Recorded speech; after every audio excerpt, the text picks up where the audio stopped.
ஐயனார் துணை சீரியலில் டுடே எபிசோடில் நம்ம நடேசன் இருந்துட்டு இவங்கக்கிட்ட சொன்ன உடனே அதெல்லாம் மோசமான ஏரியாடா, நீங்கள் மட்டும் தனியாக போகாதீங்க, கூட நானும் வரேன் அப்படின்ற மாதிரி சொல்லிக்கிட்டு இருக்காங்க. நீங்கள் வரீங்களா? நீங்கள் வந்து அங்கே என்ன பண்ண போகிறீங்க? ஒன்றுமே பண்ண முடியாது. அதனால் நீங்கள் இங்கேயே பாட்டு கேட்டுட்டு உட்காந்துக்கிட்டுருங்க அப்படின்ற மாதிரி சோழன் வந்து சொல்லிக்கிட்டு இருக்காங்க. ஏன் சோழன் இப்படி பேசிகிட்டு இருக்கீங்க? அவர் உங்களுடைய அப்பா, உங்கள் அண்ணனுக்காக தானே வரதா சொல்கிறாரு. அது மட்டும் இல்லை, இவர் அந்த பக்கம்லாம் போயிட்டு வந்திருக்காரு. அந்த ஏரியா எப்படிப்பட்ட ஏரியான்னு அவருக்கு தான் தெரியும். அதனால் அவர் நம்ம கூட இருக்கிறதும் ரொம்ப நல்லதான் அப்படின்ற மாதிரி சொல்லிக்கிட்டு இருக்காங்க. என்னங்க நீங்கள் பேசிகிட்டு இருக்கீங்க? அவங்க துப்பாக்கியெல்லாம் வச்சிட்ருக்காங்கங்க.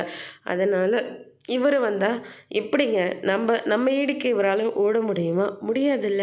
ஏங்க சொன்னால் புரிஞ்சுக்க மாட்டேன்றீங்க அப்படின்னு சொல்லிட்டு சோழன் வந்து சொல்லிக்கிட்டு இருக்காங்க. நடேசனை இருந்துட்டு, டேய் உன்னை விட நான் ரொம்ப அதிகமாகவே ஓடுவேன், அதனால் நானும் வரேன் அப்படின்ற மாதிரி சொல்லிட்டு அவரும் காரில் ஏறி உட்காந்துக்கிறாரு. இந்த பக்கம் நம்ம சந்தா இருந்துட்டு சேரனை முதல்ல பார்த்தது, அதுக்கடுத்ததாக அவங்க 2 பேர்த்துக்குள்ள கல்யாண ஏற்பாடு நடந்தது. தாலி கட்ட போகிற நேரத்தில் கரெக்டாக அவங்க மாமா வந்து கூட்டிகிட்டு போனது. அதனால் சேரன் வந்து ரொம்பவே ஃபீல் பண்ணது. இப்படி எல்லா விஷயத்தையும் சொல்லி ரொம்பவே ஃபீல் பண்ணிகிட்ருக்காங்க. ஹரிஷ் தான் வந்து சமாதானம் பண்ணிக்கிட்டு இருக்காங்க. இங்கேருந்து எப்படியாவது உன்னை கூட்டிகிட்டு போயிட்டு சேரன் பையாவோட நான் சேர்த்து வச்சிடுறேன் அப்படின்னு சொல்லிட்டு சமாதானம் பண்ணுறாங்க. அதோடு முடிச்சிருக்காங்க.